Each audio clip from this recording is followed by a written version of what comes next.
이재명 대통령의 실용 외고가 시험대에 올랐습니다. 이 대통령은 이시바 시게루 일본 총리와 만난 데 이어서 미국의 도널드 트럼프 대통령과도 취임 후 첫 정상회담을 갖는데요. 한미일은 경제 안보적으로 뗄래야 뗄 수 없는 관계이기도 합니다. 그러면서도 미국의 관세 폭탄, 또 과거사 같은 민감한 문제와도 얽혀 있죠.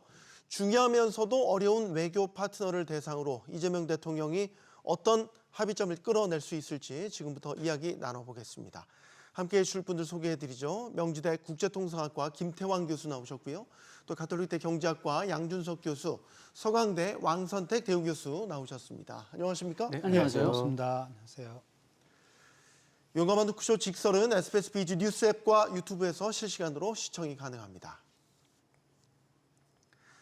한국과 일본 정상은 113분간 진행된 정상회담에서 협력 방안이 담긴 공동 발표문을 채택했습니다. 두 정상의 목소리 직접 듣고 토론 시작하겠습니다.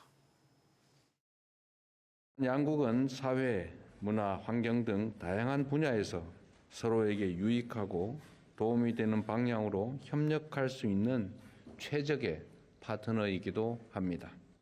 今回そのような共通課題について両国が互いの知見を共有し協力して解を見つけていくため両政府間の協議の枠組みの立ち上げでも一致をいたしました。 네, 이번 이시바 일본 총리와의 이 정상회담은 여러모로 좀 눈에 띄었던 게 있습니다. 일단은 미국 한미 정상회담을 하러 가기 전에 먼저 일본에 들러서 정상회담을 가진 거였죠. 역대 대통령 가운데 한미 양자회담을 위해서 일본을 방문한 사례가 이번에 또 처음이라고 하고 회담 성과에 대해서도 평가를 좀 할 수 있을 것 같습니다. 왕 교수님께 먼저 의견을 듣겠습니다. 네. 이번 한일 정상회담은 과거 한일 정상회담과 굉장히 다른 특징이 하나 있는데 네. 한일 정상회담 자체만으로 기획된 것이라기보다는 바로 이어진 한미 정상회담과 연계해서 그 한미 정상회담의 성공을 위해서 기여할 수 있는 그런 차원에서 전술적으로 동원이 됐다. 그런 의미가 있다. 이렇게 봐야 되겠습니다. 그래서 한일 정상회담 이번에 성공했느냐 안 했느냐는 한미 정상회담이 성공했느냐 안 했느냐라고 하는 그런 부분에서 기여를 했냐 안 했냐 이런 부분에서 판단을 할 수 있을 것 같고요. 그럼에도 불구하고 한일 정상회담 자체의 의미를 분석할 수 있습니다. 일단 첫 번째 한미 정상회담에 기여하는 부분에서 본다면 네. 한국 입장에서는 이번 한미 정상회담이 워낙에 어려우니까 여러 가지 복잡하니까 모든 그 자원을 모두 다 동원해야 된다. 이런 차원에서 본다면 굉장히 긍정적인 스텝이라고 볼 수가 있고요. 그것은 이제 말씀드린 대로 한미 정상회담이 끝난 이후에 얼마나 기여했는지 우리가 분석해 볼 수 있는 시간이 있을 겁니다. 네. 두 번째로는 한일 정상회담 자체만으로 보면 지금 이재명 대통령이 이제 취임한 지가 이제 2달 정도 네. 지난 건데 그렇습니다. 이런 상황 속에서 한국과 일본의 두 정상이 만나서 협력적 관계를 강조했다라고 하는 것은 실용적으로 볼 때 좋은 출발에 해당한다 이렇게 볼 수가 있습니다. 더군다나 이시바 시게루 일본 총리는 한일 관계에 대해서 일본의 다른 어떤 정치인에 비해서도 긍정적인 그런 태도를 보이는 요소가 있거든요. 이런 정치인이 어떤 일본의 국내 정치 때문에 곧 물러날 수 있는 상황이 있습니다. 이럴 때 한국의 대통령은 한일 관계 속에서 협력적인 요소를 나름대로는 강조를 하고 대신 한일 관계 속에서 과거사 부분, 문제점 있는 요소들은 원칙적으로 제시하면서 그 다음 스텝으로 남겨놓는 이런 행보는 제가 볼 때는 굉장히 그 합리적이고 실용적이다. 그런 점에서 좋은 점수를 주고 싶다 이렇게 네. 생각합니다. 한미 정상회담을 앞두고 이제 먼저 이루어진 한일 정상회담이었단 말이죠. 그래서 이제 한미 정상회담을 준비하는 데 있어서도 뭐 전해지는 바로는 이 이시바 총리한테 그 트럼프 대통령과의 그때 협상 분위기라든지 뭐 대화를 오고 갔던 여러 노하우 같은 것도 좀 전해 들었다 이런 이야기들도 전해지고 있더라고요.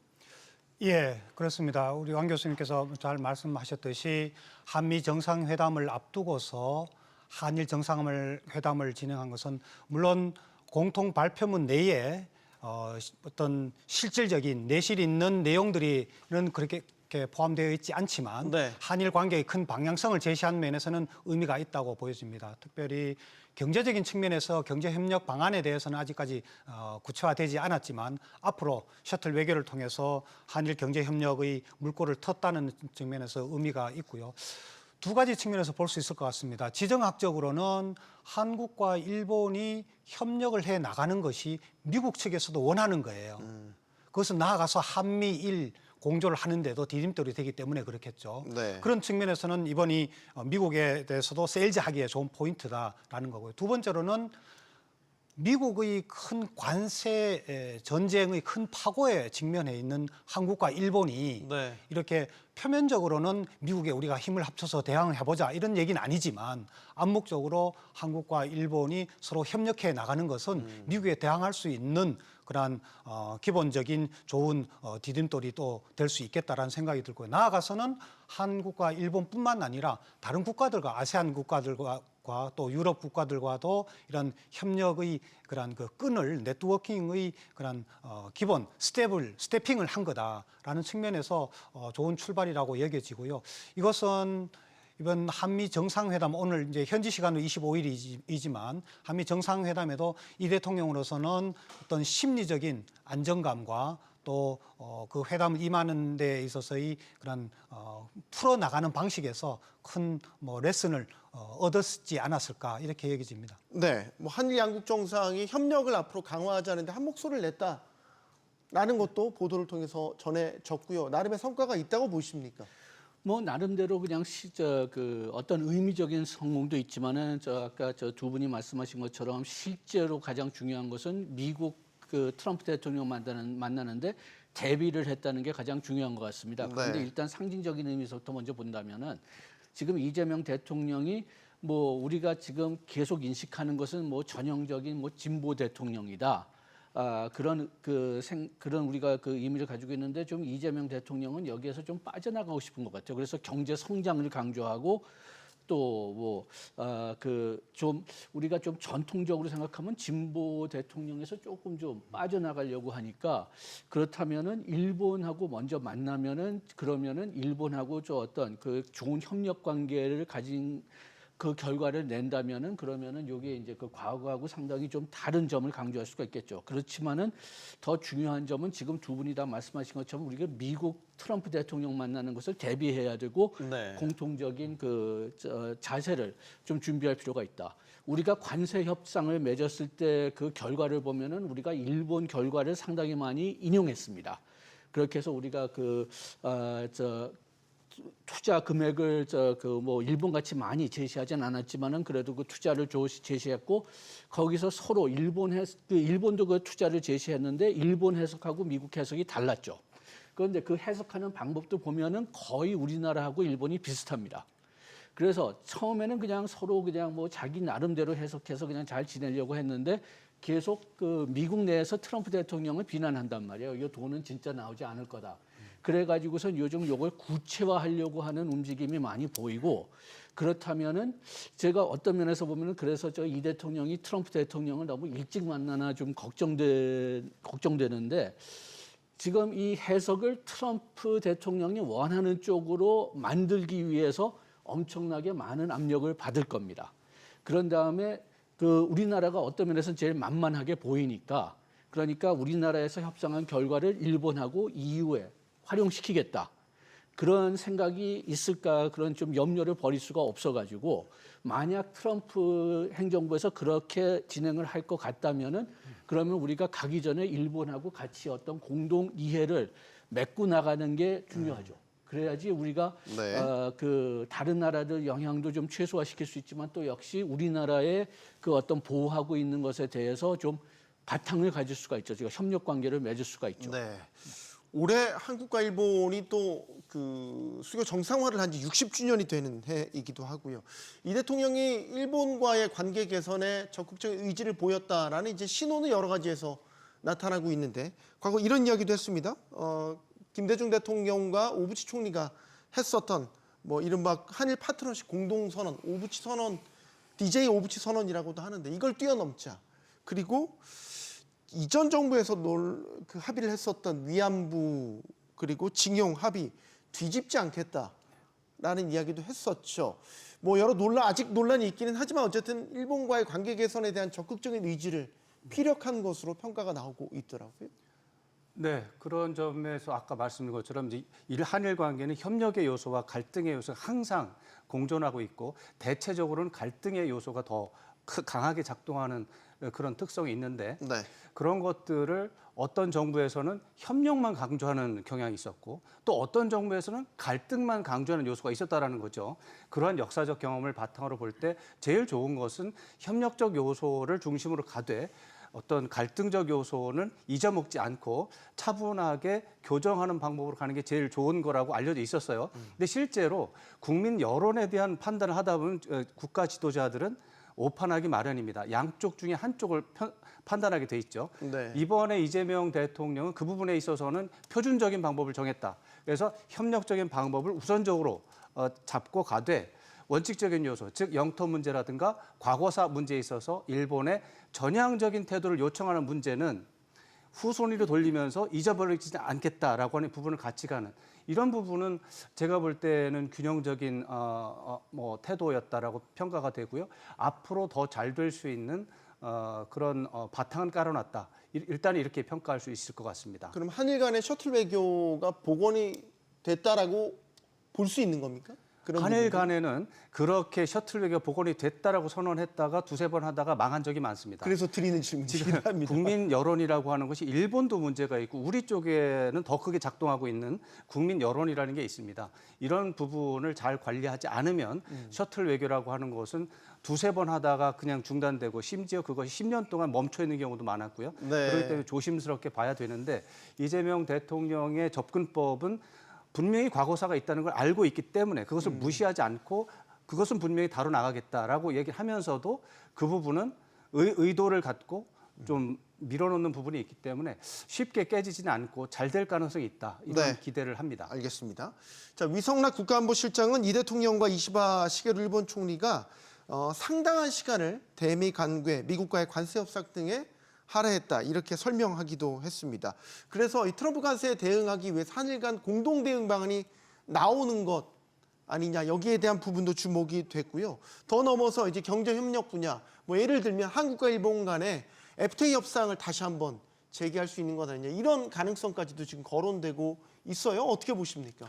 트럼프 대통령이 관세 전쟁을 일으키는 데에서는 정보의 비대칭성이 있습니다. 미국은 통상적으로는 일반적으로 한 사람이 여러 사람과 싸움을 벌일 때는 분리해야 되는데 이번 관세 협상에서는 미국이 절대적인 협상의 우위를 가지고 있어요. 그것의 핵심이 되는 것은 미국이 각국에 요구하는 것과 또 각국과 협상한 내용들은 미국은 자료를 다 가지고 있으면서 다른 국가들은 협력이 안 된 거예요. 전형적인 죄수의 딜레마와 같은 네. 그런 상황이 된 거죠. 이런 의미에서 보면 이번에 관세 협상 이후의 결과에 대해서 구체적으로 어떻게 이행해 나갈 거냐. 아까 우리 양 교수님께서도 말씀하셨듯이 미국과 한국, 미국과 일본 각각이 알고 있는 협상했다는 내용이 조금씩 결이 좀 다른 부분들이 있습니다. 이런 것들을 이제 구체화시켜 나가는 협상의 기술이 필요할 터인데 이러한 점에서 한국과 일본이 조금 공동 대응하고자 하는 교감을 해 나가는 발걸음이 나쁘지 않다라고 생각이 되었고요. 우리로서는 사실 일본에 대해서도 하나의 선의를 베푼 겁니다. 저는 그렇게 생각합니다. 왜냐하면 네. 이시바 총리가 지금 정치적으로도 몰려 있는 상황인데 네. 한국이 먼저 손짓을 하고 같이 공동 보조를 나가는 것도 우리가 일본에 대해서 좀 심리적 혹은 정치 외교적인 우위를 점할 수 있다는 거 보여지고요. 한일 FTA에 대해서는 좀 조심스럽습니다. 저는 오히려 한일 FTA보다는 먼저 CPTPP를 가입을 서둘러야 된다. 환태평양 경제 동반자 협정. 예, 포괄적 말씀. 점진적 네. 환태평양 동반자 협정. 여기는 지금 12개국이 들어가 있는데 아세안 국가 환태평양에 있는 국가들과 플러스해서 영국이 들어가 있습니다. EU로서는 스페인이 이제 EU에게 가입을 신청을 하자라고 주장을 했는데 아직 EU가 신청한 건 아닙니다. 그렇지만 우리가 환태평양 이게 CPTPP에 신청하기 위한 준비는 다 되어 있는데 이참에 EU까지 끌어들여서 EU와 같이 여기에 한번 가입을 해보죠. 여기에는 미국이 없고 중국이 없습니다. 이것은 꼭 중국과 미국에 대항하기 위한 것보다는 지금 미국 중심으로 이루어지고 있는 보호무역주의의 그런 큰 파고에 대해서 자유무역의 주의를 우리가 고수해야 되는 우리나라의 어떤 경제적인 국익 고수의 뭐 책임이랄까요? 네. 그런 우리 과제가 있습니다. 이걸 위해서는 이 CPTPP를 통해서 중국 리스크와 미국 리스크를 좀 완충시키자라는 부분이 필요한 것 같고요. 이제까지 CPTPP에 가입하기 어려웠었던 부분이 두 가지 요소가 있었습니다. 하나는 정치 경제적으로 일본과의 관계가 있었고 일본이 반대의 측면이 네. 있었고 다른 한 측면에서는 농수산물 시장 개방인데 지금 관세 협상을 통해서 미국에 대해서 농산물 시장에 대해 어느 정도 개방이 된 걸로 지금 알려져 있단 말이죠. 네. 그렇다면 CPTPP를 통해서 오히려 미국 시장과 이 일본 혹은 이 다른 시장과의 경쟁 관계를 만드는 것이 오히려 우리 소비자들에게 우리 더 효율을 증대시킬 수 있겠다 이런 생각이 듭니다. 네. 한일 간의 경제협력 방안 여러 가지가 모색이 될 수 있겠지만 일단 교수님의 CPTPP에 대한 가입 중요성. 예, 저도 저 CPTPP에 우리가 저 가입해야 된다는 것은 절대적으로 동의합니다. 왜냐하면은 그 우리가 과거에는 뭐 우리가 벌써 뭐 CPTPP 가입한 국가들과 다 이것저것으로 FTA가 돼 있기 때문에 더 이상 뭐 우리가 특이할 필요가 없다. 그런 논리가 있었는데 그 논리가 상당히 지금 약화된 것 같아요. 왜냐하면은 그 우리가 미국 시장에서 이렇게 문제가 많으면서 다른 나라들 시장을 강화시켜야 될 그런 필요성이 확실히 나타났기 때문이고 그 다음에 또 우리가 그렇다면은 우리가 또 중국하고 무역 관계를 좀 더 개발시킬 수 있느냐 그것도 지금 상태로는 굉장히 좀 어렵거든요. 미국이 그 문제를 제기할 수가 있고 또 지금 중국이 미국으로 수출하지 못하기 때문에 다른 나라의 저가로 지금 수출을 많이 한다는 염려가 많기 때문에 우리가 그 중국하고 뭐 FTA를 강화시킨다든지 한중일 FTA를 좀 그 가속화시킨다든지 그거는 지금 상당히 어려운 상태에 있으니까 네.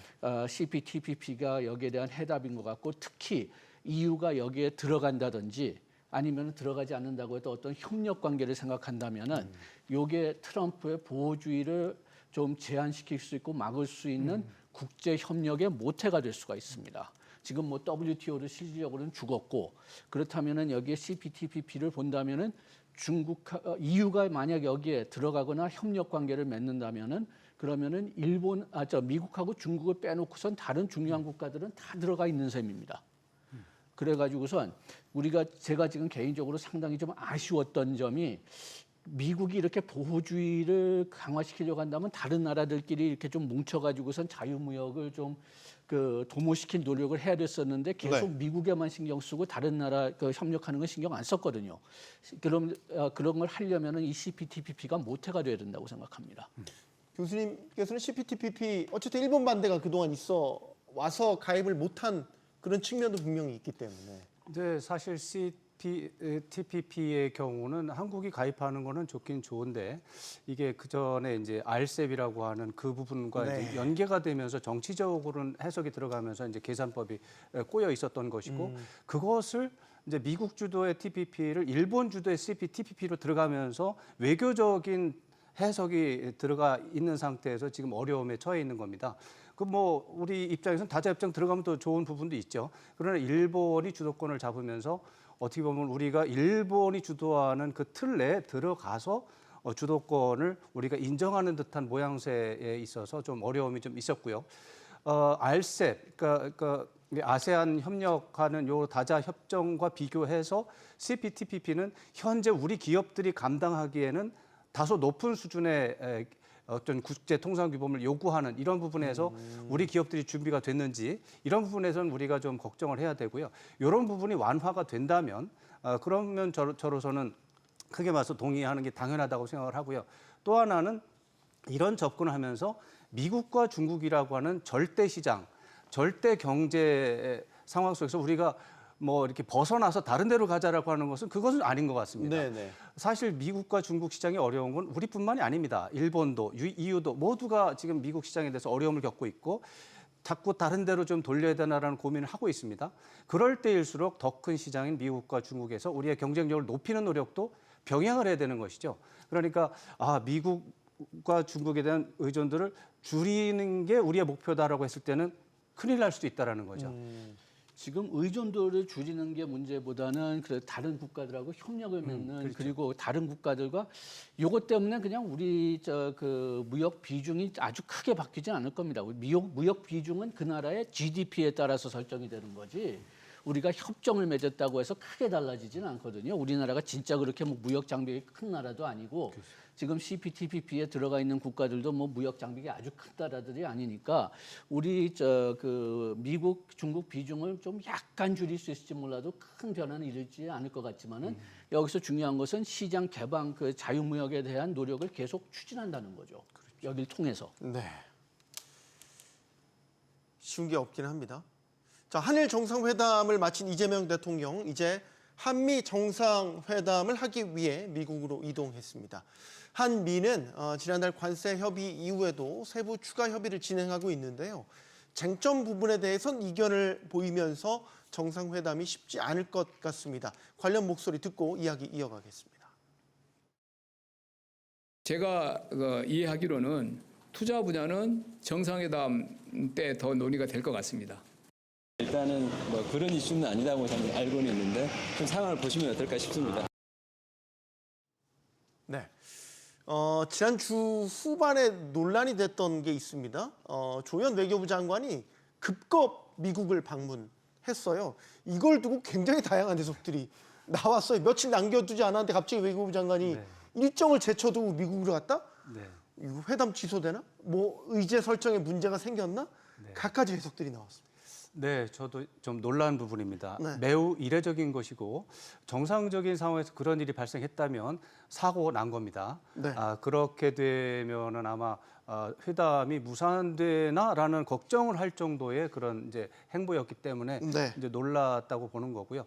다만 지금 트럼프 대통령이 지금 현재 보여주고 있는 여러 가지 그 강경한 외교 행태를 봤을 때 과거의 사례 가지고 적용할 수는 없습니다. 역시 네. 트럼프 외교에 우리가 적응을 해야 되기 때문에 너무 놀랄 필요는 없다라는 이런 말씀을 좀 드리면서 왜 그랬을까 생각을 했는데 오늘 저기 방송 들어오기 직전에 나온 뉴스를 보니까 이제 해석이 됐습니다.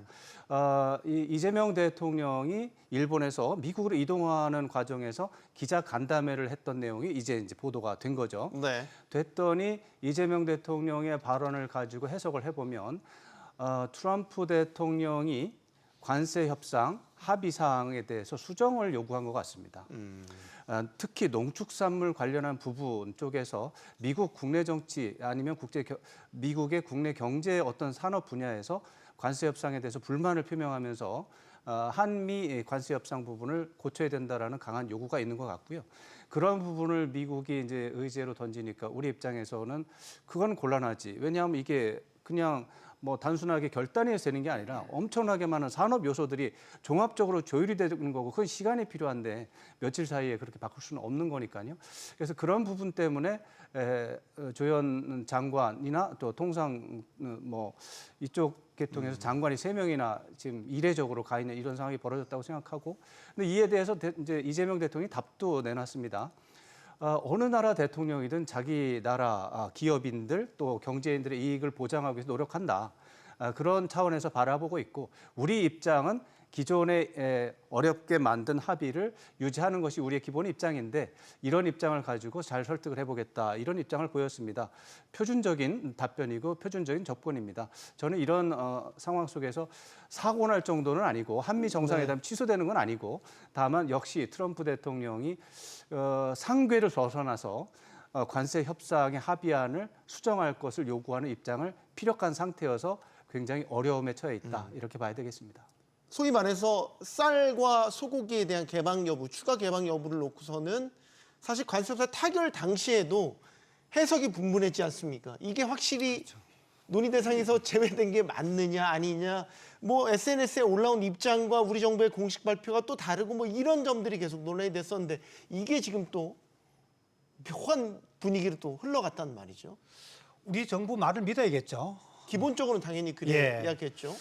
그런데 지금 우리 왕 교수님 말씀하신 것처럼 관세 협상의 내용 중에 좀 조정이 필요하다고 요구를 했다면 농축산물 시장에 대한 이견이 있는 것을 좀 우리하고는 조금 달리 해석을 해서 적용하고자 하는 측면이 하나 있을 수 있을 것 같고요. 그다음에 투자 분야인데 조금 전에 우리 화면에서 보셨듯이 정책실장이 대통령실에서 투자 부분에 있는 것 같다라고 한 걸 봐서는 투자 이행 방식에 대한 좀 이견 조정이 좀 있는 것으로 보여지는데 저로서는 조금 달리 보면 이것 또한 트럼프의 전형적인 성동격서 방식이 아니겠느냐 이 이런 생각이 자체도 좀. 그러니까 우리로서는 지금 이 대통령이 방문하면서 말한 대로 우리 그 큰 틀에서는 트럼프 행정부에서 생색 내기에 성공을 했어요. 정치적 이익을 챙겼단 말이죠. 그래서 네. 우리 정부로서는 실익을 챙기는 잘 디테일한 측면에서 우리가 실익을 챙기려고 하니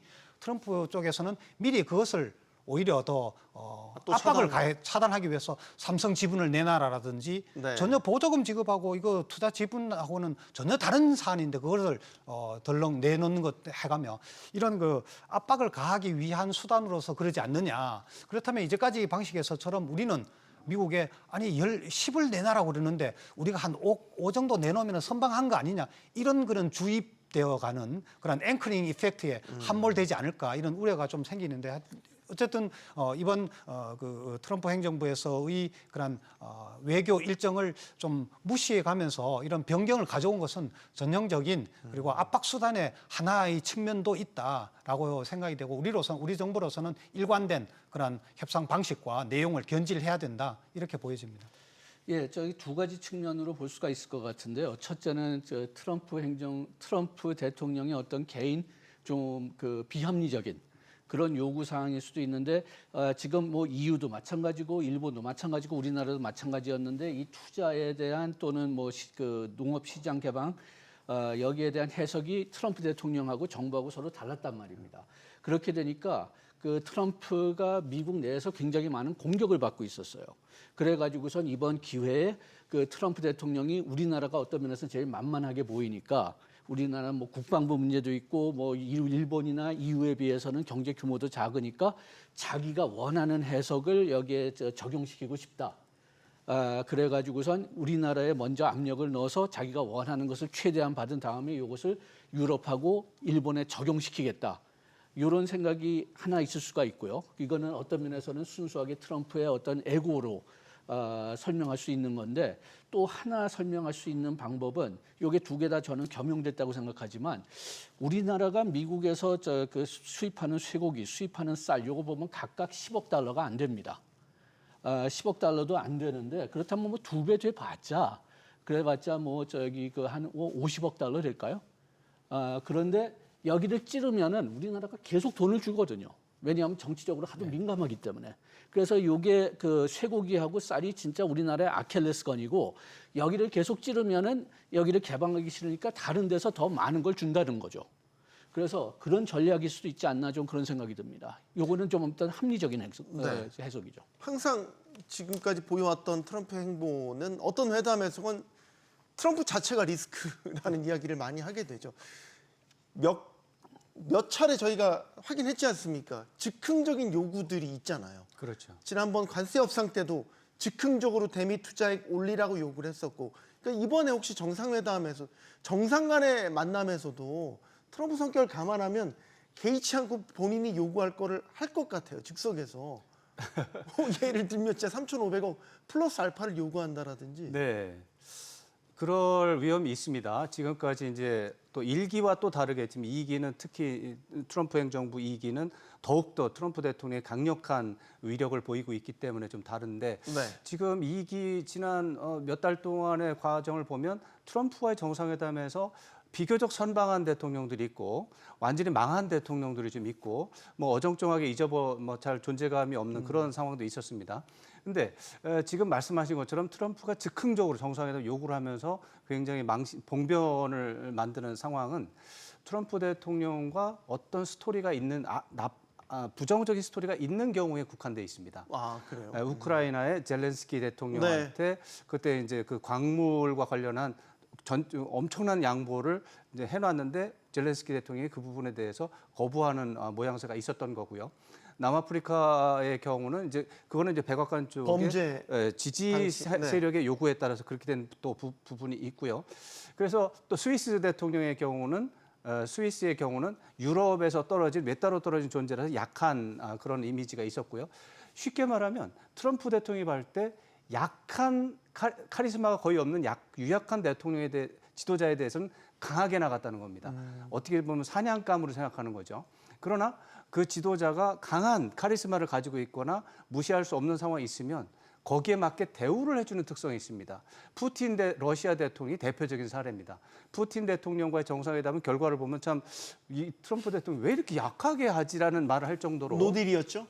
노딜인데다가 어쩌면 푸틴 대통령을 옹호하는 듯한 발언도 있었고요. 또 김정은 위원장에 대한 트럼프 대통령의 입장은 일관합니다. 굉장히 우대하는 의미가 있습니다. 시진핑 주석에 대해서도 사실은 별명이 생길 정도로 유약한 의미가 있습니다. 강한 카리스마, 강한 지도자에 대해서는 약하게 가고 그래야 자기가 거기에 걸맞는 위대한 존경을 얻는다라고 생각하는 것 같습니다. 이런 차원에서 이재명 대통령이 그럼 약한 대통령이 보일까? 저는 그렇게 생각하지 않기 때문에 즉흥적인 요구를 할 가능성이 있지만 가능성이 높지는 않다 이렇게 생각을 하고요. 하나만 더 말씀드리면 지정학적으로 한국의 입지가 미국의 참모들로 하여금 무시할 수 없는 요소를 가지고 있습니다. 미국에게 있어서 미국 외교 참모들의 가장 큰 골칫덩어리는 중국을 어떻게 견제할 것인가, 네. 중국을 어떻게 길들일 것인가의 문제 있는데 한국과 척을 지게 돼서 한미 동맹이 위기에 빠진다면 한국은 자연스럽게 중국과의 관계가 더 가까워질 수밖에 없는 지정학적 요건이 있습니다. 네. 그런 것들을 고려했을 때 아무리 트럼프 대통령이 감정적으로 대한다고 해도 참모들은 한국에 대해서는 안보 동맹 이런 포괄적인 동맹이라는 부분을 주입시키기 위해서 저는 노력을 할 거라고 생각하고요. 그런 부분 때문에 즉흥적인 요구를 할 수 있지만 너무 그거에 대해서 집중하다 보면 실수할 수도 있다. 그럴 가능성은 제가 볼 땐 30% 미만이니까 만약을 위해 대비하는 정도로 치고 그런 정도는 아니고 관세 협상에 대해서 이제 수정 정도에 대한 대비를 하는 게 합리적인 수준이 아닌가 이런 평가를 하고 싶습니다. 네. 네, 교수님 손을 드셨군요. 트럼프 대통령의 어떤 즉흥적인 요구 사항에 대해서 문제는 우리 쪽에서 답을 할 수 있는 기회를 안 줄 경우가 있다는 거죠. 그러니까 일방적으로 트럼프 대통령이 통보하는 식으로 해서 마치 우리가 받아들이는 것처럼 구도를 가져갈 수 있다는 거죠. 그게 이를테면 지금 삼성 지분에 대한 투자 이슈라든지 혹은 방위비 협상을 대비를 해서 그 전 단계로 주한 미군에 대한 역할, 전략적 유연화 이거를 좀 더 강하게 얘기를 한다든지 또 우리의 가장 큰 이슈가 될 수 있는 안보 이슈에 대해서 대북 관계에 대한 것도 슬쩍 말을 흘리면서 우리가 거기에 대해서 답변하거나 뭐 할 기회를 주지 않고 그냥 일방적으로 통보하는 식으로 해서 우리를 압박해 나갈 수 있다는 그런 리스크도 우리 좀 고려를 해야 된다 이렇게 생각이 듭니다. 네. 저희가 3,500억 달러 대미 투자를 약속을 했는데 그중에서 1,500억 달러는 이 조선업 관련 협력입니다. 이른바 마스카 프로젝트라고 하죠. 이번 마스카 프로젝트도 이번 회담의 주요 협상 의제가 될 것으로 보입니다. 교수님, 마스카 프로젝트 한미 양국이 윈윈하는 프로젝트가 될 수 있을까요? 윈윈하는 프로젝트가 될 수가 있다고 하는 생각은 하지만은 그렇다면은 지금 미국에서 법하고 규제를 바꿔야 됩니다. 그 이유가 뭐냐? 지금 미국에는 그 연안에 대한 해오는 지금 존스 액트 1920년 그러니까 100년 넘은 법인데 거기에 따라서 미국이 소유하고 미국에서 만들고 미국 사람들만 고용하는 그 선박들이 그 미국 연안에서는 그 짐을 옮길 수가, 화물을 옮길 수가 있어요.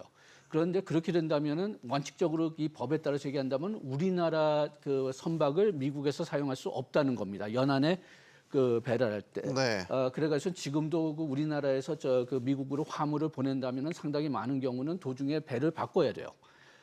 그렇게 되니까 지금 그 법을 바꿔서 한국 선박이 한국에서 만든 선박이 거기에 도착할 수 있게 하고 또 그 선박 그 조선소는 그 미국의 민감한 산업이니까 그러니까 우리나라 그 만약 기업들이 거기에 큰 조선소를 인수하게 된다면은 또 그 보안 검토를 거치게 될 것입니다. 그러면 그것도 또 이제 통과될지 안 통과될지가 확실하지 않고 그다음에 또 우리나라가 진짜 좀 윈윈을 되려고 한다면 우리나라 선박뿐만이 아니라 부품 같은 것도 관세받지 않게 보낼 수 있어야 되는데 그거는 지금 불가능하고 그래가지고서 이런 요소들이 다 지금 미국 법하고 규제가 바뀌어야 되고 그런데 뭐 다행인지 모르겠지만은 미국에서도 지금 조선소들이 하도 그냥 뒤져가지고 그래가지고선 그 새로운 투자, 새로운 그 어떤 피가 없으면은 네. 살아남을 수가 없습니다. 지금 해군 그 선박도 지금 제대로 못 만들고 있는 상태예요, 미국이. 그래가지고선 미국 그 일부 공화당 그 오히려 여기서는 공화당이 그러면은 이걸 풀어줄 수 있는 법안을 통과시키자 해가지고선 의회에 제출한 걸로 알고 있는데 네. 그런데 뭐 지역적 그 이해관계들 때문에 이게 지금 그 반대도 상당히 심한 걸로 알려져 있습니다. 그런데 이게 만약 개선될 수가 있다면은 요거는 진짜 우리나라 윈윈이 될 수가 있는데 네. 그렇다면 미국서부터 먼저 법하고 규제를 바꿔야 돼요. 저희 지금 미국 내에서 알려진 것처럼 이 선박을 설계하고 시공할 수 있는 인프라가 거의 없는 상태인 걸로 알려져 있죠. 그럼 왕 교수님, 마스카 프로젝트는 저희가 갑인 거 아닙니까? 갑과 을을 같이 가고 있는 상황입니다. 지금 교수님 말씀하신 본질을 정확하게 말씀을 하셨다고 저는 생각을 하는데요. 네. 외형적으로 보면 거대한 패권 국가가 그 자기 동맹 국가 작은 나라를 상대로 지금 패악질하면서 돈을 뜯어내는 이런 구도가 이제 보이죠. 근데 우리나라 입장에서 보면 조선에 대한 우리나라의 저 역량 기업들의 역량이 있기 때문에 미국에 진출을 해서 미국 기업들과 같이 연대해서 글로벌 시장을 움직일 수 있다면 이거는 한국이 뭐 감사할 일이죠. 그런 상황이 되려면 이제 미국이 뭐 자기가 아쉬우면 법을 고치겠죠. 그러나 법을 고치지 못한다면 1,500달러 뭐 투자 펀드 해놨다고 하지만 그게 지출은 안 되는 거죠. 네. 그럼 우리는 손해 볼 일은 없어요, 굳이. 그런 차원에서 본다면 제가 볼 때는 우리 입장에서 오히려 이 활용할 가치가 더 많고 오히려 미국이 법을 안 지켜서 귀책 사유가 미국으로 간다면 오히려 우리 쪽이 갑이지 않나요? 그러면?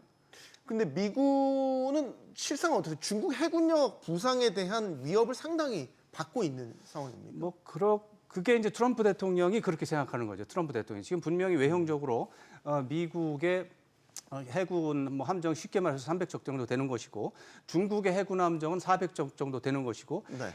중국의 해군은 매년 뭐 10척씩 20척씩 막 찍어내고 있는 것이고 미국은 한 척도 못 찍어내고 고장이 나도 못 고치는 상황입니다.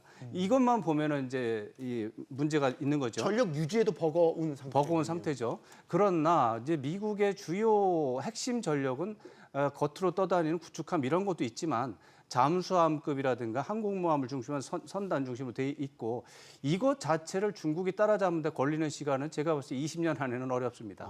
지금 미국이 가지고 있는 진정한 해군 군사력의 의미는 더 뒤에 더 크게 있기 때문에 네. 표면에 나와 있는 이런 부분에 대해서 이제 대응하는 것은 당연한데 너무 강조를 할 필요는 없다고 보고요. 네. 다만 이제 지금 말씀인 것처럼 표면적으로 문제가 있기 때문에 이 문제를 해결하지 않으면 뒤에 문제까지 나올 수가 있어요.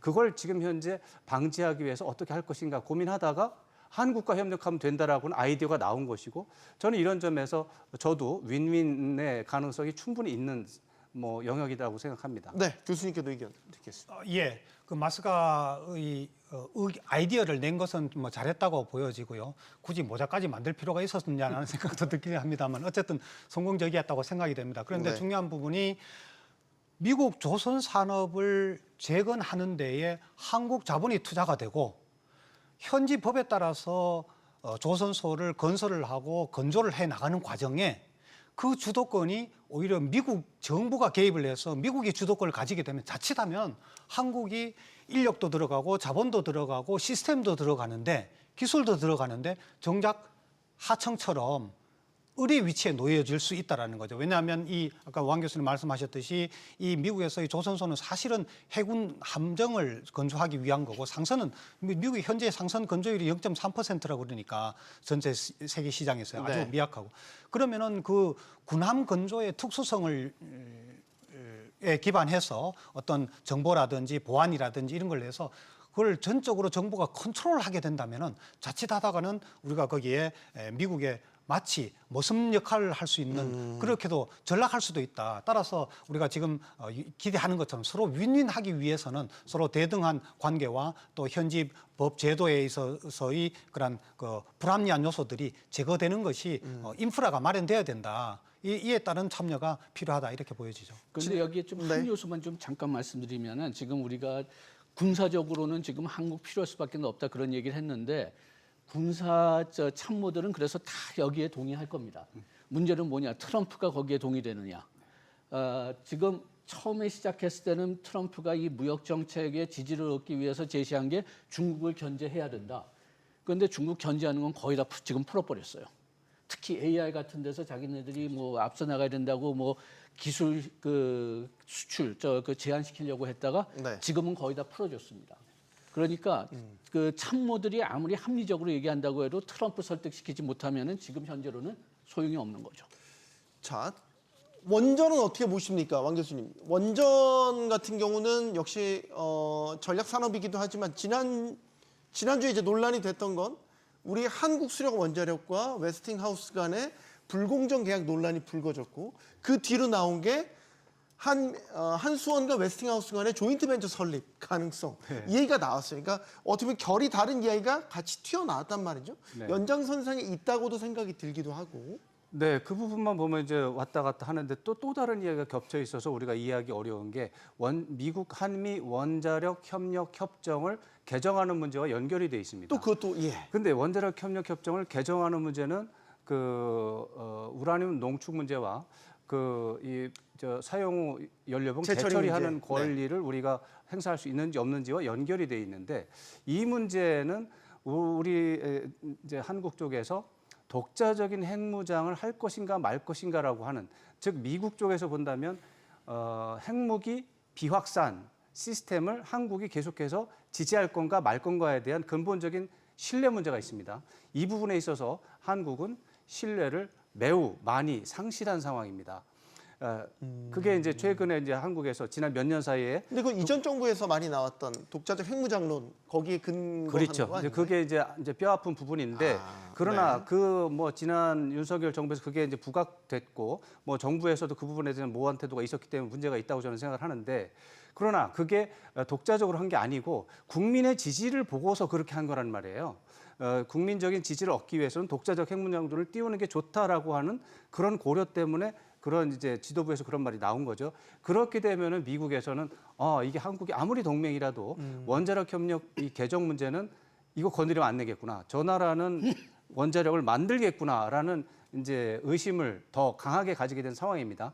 이런 상황에서 이제 평화적인 진정한 원자력 발전소 건설 관련해서 조금 더 어떤 규제가 있을 것이 그런 걸 개정을 할 때 아마 개정 협상은 제가 볼 때 쉽지 않을 겁니다. 그런 문제를 먼저 해소를 할 필요가 있겠습니다. 근데 또 현지 소식통에 전한 바에 따르면은 트럼프 대통령이 어쨌든 미국 내에 원자력 발전소를 많이 증설하고 싶어 한다는 말이죠. 지금 2050년까지 현재 100기가와트 규모를 400기가와트로 늘리려고 한다.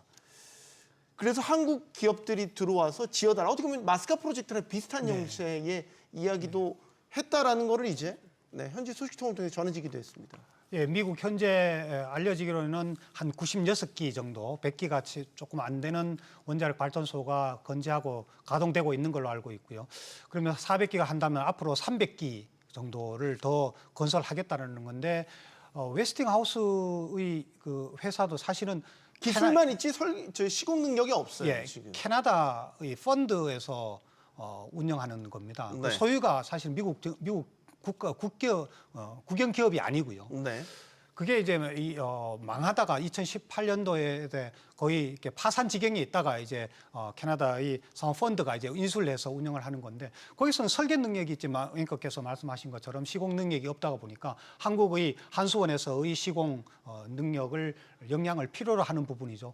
그럼 이분은 아까 왕수 교수님께서 말씀하셨듯이 양국 간의 핵무장에 대한 우려감을 털어낼 수 있다면 평화적 이용, 에너지 사용을 위한 평화적 이용이 담보가 된다면 양국 간의 협력이 충분히 진전될 수 있다고 보여지는 거죠. 그래서 마치 이거는 미국 현지에서의 건설 수요도 충족되어야 되는 거지만 유럽이나 혹은 다른 국가에 대해 진출할 때에도 웨스팅하우스와 우리 한수원과의 협력이 절대적으로 필요한 부분인 거죠. 그래서 최근에 들어서 그런 웨스팅하우스와의 어떤 굴욕적인 계약이다라고 이렇게 이슈가 나온 것도 어떻게 보면 이 양국 간의 협력의 고리를 좀 협상으로 풀어가고자 하는 그런 어떤 터트림 이런 게 아닐까 이렇게 보여지고요.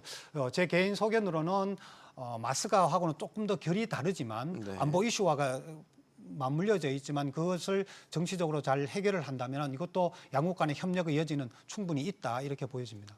저는 개인적으로는 지금 원전이 윈윈 시나리오 될 수가 있지만은 마스크보다는 훨씬 더 어렵다고 봅니다. 안보 문제보다는 미국의 수요가 얼만큼 많을까 그게 좀 염려되는 면이 있거든요. 그 이유가 뭐냐면 뭐 트럼프 대통령이 뭐 그 원자력 그 지원을 더 하겠다 그렇게 얘기는 했지만은 그렇지만은 그거를 누가 어디서 누가 지우는 것보다는 어디서 지을까? 지은다고 한다면은 그 주에 그 주민들의 그 지지가 있을 것인가? 그리고 이게 어떤 면에서는 굉장히 좀 이상하지만은 트럼프 대통령이 제일 좋아하는 건 화력 에너지잖아요. 석유, 그 석탄 이런 걸 제일 좋아하는데 그렇다면은 트럼프를 강력하게 지지하는 그 소위 마가주 남부에 있는 주들을 보면은 재활용 에너지의 사용이 엄청나게 커지고 있어요. 텍사스 같은 경우는 그 재생에너지의 성장률이 뭐 세계 거의 어느 데보다 더 높습니다. 그리고 남부 주들 상당수도 마찬가지고요. 그렇다면은 왜 그러면은 우리가 굳이 여기에 또 원자력을 또 지어야 되느냐? 그런 의문이 또 나올 수가 있기 때문에 여기서는 뭐 트럼프 대통령이 돈을 준다고 하지만은 실제로 그 수요가 있을까? 네. 요거는 조금 좀 의심됩니다. 요거 하나만 짚어보죠. 품목별 관세 어떻게 전망하세요? 반도체 남았고 의약품 남았고 아마 이번에도 최애국 대우와 관련돼서 협상의 또 하나의 의제가 될 것 같은데 어떻게 전망하십니까?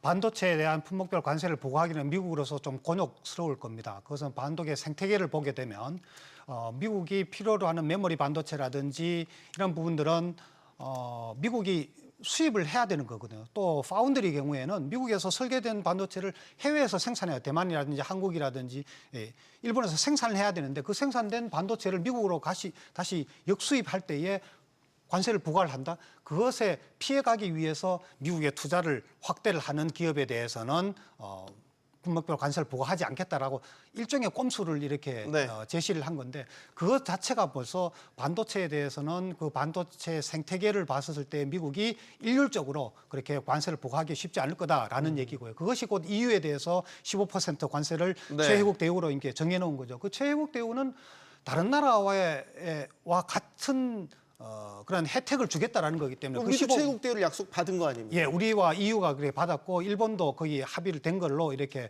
발표를 나왔는데 그것은 뭐 조정은 얼마든지 가능하다고 보여집니다. 그것은 최혜국 대우 원칙을 적용을 시키는 거지 15% 관세는 0%가 될 수도 있고 5%도 될 수도 있고요. 그것은 1997년에 ITA라고 해서 WTO 체제 내에서 이미 반도체 관련해서는 제로 %의 관세를 부과하지 않기로 이미 협정이 되어 있는데 그걸 이제 깨뜨리는 부분이기 때문에 의약품에 대해서는 미국이 EU로부터 의약품을 많이 수입을 하기 때문에 거기에 대해서 품목별 관세를 좀 부과하고 싶어 할 겁니다. 네. 양 교수님께 질문드리고 싶은 거는 반도체 기업 관련 지분인수 해프닝이 지난주 있었단 말이죠.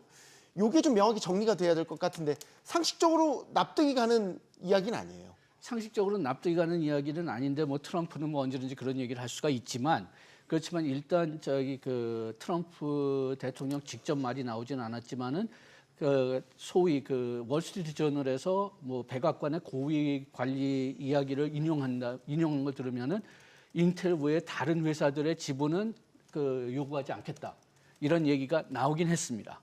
물론 트럼프가 마음 바뀌면은 또 어떻게 될지 모르지만은 네. 지금 일단은 그런 걱정은 좀 크지 않다.